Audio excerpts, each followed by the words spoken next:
Sa bawat panahon may mga tanda. Mga palatandaang nagbubunyag ng katotohanan. Mula sa langit, sa Biblia, at sa panaginip ng tao. Ito ang mga palatandaan ng panahon. Delikadong sandali. Sa tuwing papalapit ang pagtatapos ng taon, may kakaibang pakiramdam na bumabalot sa mundo. May kasiyahan sa hangin, may pag-asa, ngunit may bigat din na hindi agad maipaliwanag. Sa pagitan ng Disyembre at Enero, tila may puwang, isang sandaling hindi ganap na nakaraan at hindi pa ganap na hinaharap. Dito madalas marinig ang balita ng mga biglaang pangyayari. Aksidente. Pagkawala. Sakuna. Mga desisyong biglang binabago ang takbo ng buhay. At ang tanong na tahimik na bumabalik taon-taon. Bakit tila mas marami ang biglaang nangyayari kapag naghihiwalay ang taon? Para sa ilan, ito ay simpleng tsamba. Para sa iba, malas. Ngunit kung titignan ng mas malalim, maaaring may mas tahimik na dahilan, isang dahilan na hindi agad nakikita, ngunit palaging nararamdaman. Ang bagong taon ay simbolo ng panibagong simula. Bagong pangako. Bagong plano. Bagong pag-asa. Ngunit sa likod ng ideyang ito, may presyon. Ang tao ay biglang napipilitang magbilang ng pagkukulang. Ano ang hindi ko nagawa? Ano ang nawala? Ano ang dapat kong habulin bago mahuli ang lahat? Sa halip na katahimikan, nagkakaroon ng pagmamadali.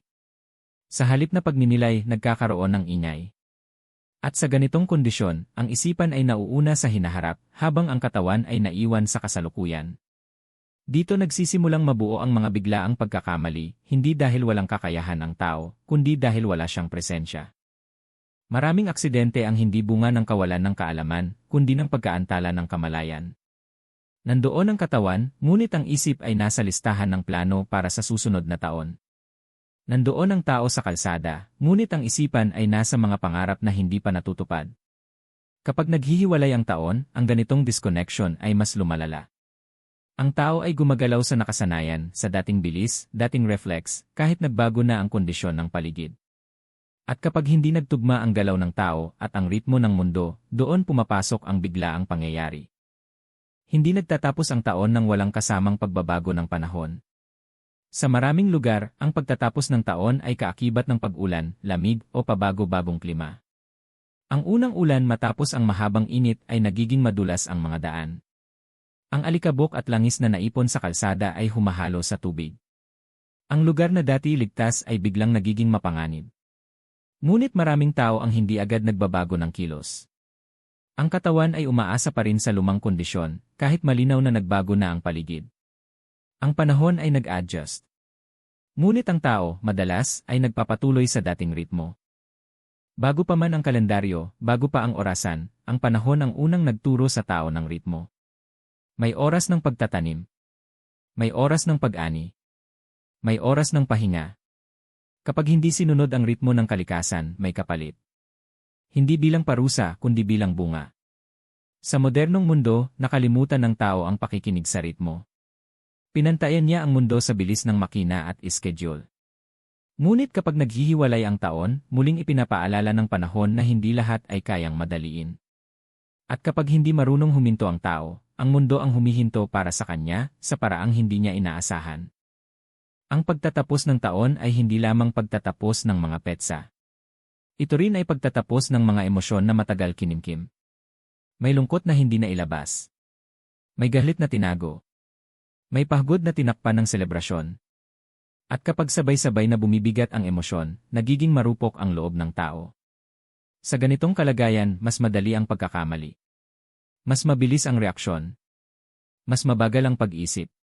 Ang biglaang pangyayari ay minsan hindi galing sa labas, kundi mula sa loob, isang katawan na pagod na, ngunit pinipilit pang sumabay sa ingay ng bagong taon.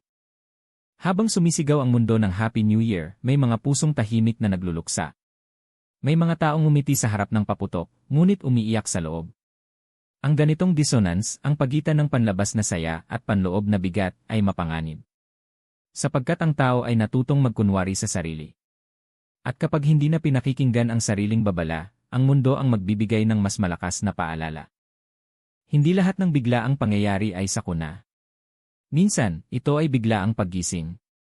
Isang pangyayaring humahadlang sa maling direksyon. May aksidenteng nagturo ng pag-iingat. May pagkawala na nagturo ng pagpapahalaga. May pagkabigo na nagturo ng kababaang loob. Ang tanong ay hindi kung bakit ito nangyayari, kundi kung paano ito tinatanggap ng tao. Sa pagtatapos ng taon, maraming tao ang gumagawa ng plano, detalyado, eksakto, mahigpit. Ngunit ang buhay ay hindi spreadsheet. Kapag masyadong kapit ang tao sa kontrol, mas masakit ang pagkabigla kapag may lumihis. At sa paghihiwalay ng taon, madalas lumilitaw ang mga bagay na hindi kayang planuhin. Hindi upang sirain ang tao, kundi upang ipaalala na ang pagiging buhay ay nangangailangan ng kakayahang mag-adjust. Ang panahon ay hindi nananakot. Ito ay nagsasalamin. Kapag magulo ang loob ng tao, nagiging magulo ang dalaw. Kapag wala sa balanse ang isip, nagiging delikado ang kilos. Ang biglaang pangyayari sa paghihiwalay ng taon ay maaaring refleksyon ng panloob na kaguluhan na matagal nang hindi pinapansin. Maraming aksidente ang nangyayari hindi dahil sa kawalan ng babala, kundi dahil sa kawalan ng pakikinig. May mga senyales na tahimik, pagod, antok, emosyonal na bigat, ngunit binabaliwala. At kapag patuloy itong hindi pinapansin, ang babala ay nagiging pangyayari. Ang paghihiwalay ng taon ay hindi sumpa. Ito ay paanyaya. Paanyaya na bumagal. Paanyaya na magmasid. Paanyaya na ayusin ang ritmo ng buhay. Hindi kailangang takutin ang bagong taon. Ang kailangang baguhin ay ang paraan ng pagpasok dito. Ang kamalayan ay hindi kusang dumarating. Ito ay pinipili. Pinipiling huminto kahit nagmamadali ang mundo. Pinipiling makinig kahit sanay na sa ingay. Pinipiling magtanong sa sarili bago magpadala sa agos. Sa sandaling piliin ng tao ang pagiging mulat, nagbabago ang relasyon niya sa panahon. Ang ulan ay hindi na hadlang, ito ay paalala. Ang pagod ay hindi nakaaway, ito ay senyales. At ang bagong taon ay hindi na karera, ito ay paglalakbay. Hindi nawawala ang panganib. Ngunit nababawasan ang pagkabulag. Marahil ang tunay na simula ay hindi nasusukat sa putok ng paputok o bilang ng countdown. Marahil ang tunay na bagong taon ay nagsisimula sa isang tahimik na sandali. Kapag pinili mong huminga ng mas malalim, kumilos ng mas maingat, at mabuhay ng mas may pakiramdam. Kung may dalamang aral ang paghihiwalay ng taon, ito ay ito. Hindi kailangang mauna. Hindi kailangang mas mabilis. Hindi kailangang perpekto. Kailangang gising. Kailangang naririto. Kailangang tao. At doon nagsisimula ang bagong taon. Hindi sa kalendaryo, kundi sa kamalayan. Sa huli, ang tanong ay hindi kung bakit mas maraming bigla ang pangyayari kapag naghihiwalay ang taon. Ang tunay na tanong ay ito. Handa ka bang maging mas mulat habang nagbabago ang panahon? Handa ka bang pakinggan ang katawan, ang damdamin, at ang mundo bago pa sila sumigaw?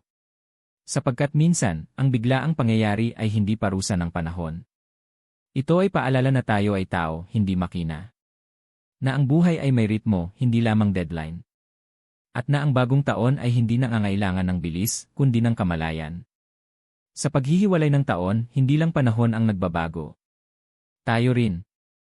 At ang tanong ay, magbabago ba tayo ng may gising na kamalayan, o hihintayin nating gisingin tayo ng biglaan? E-like kung napansin mo rin na tila may kakaibang enerhiya kapag palit taon. I-comment, mas mulat ako ngayon kung napaisip ka sa sarili mong galaw at desisyon. Mag-subscribe para sa mga kwentong hindi nananakot, kundi gumigising ng kamalayan. I-share ito sa taong palaging nagmamadali, baka ito na ang paalala na kailangan niya sa pagpasok ng bagong taon.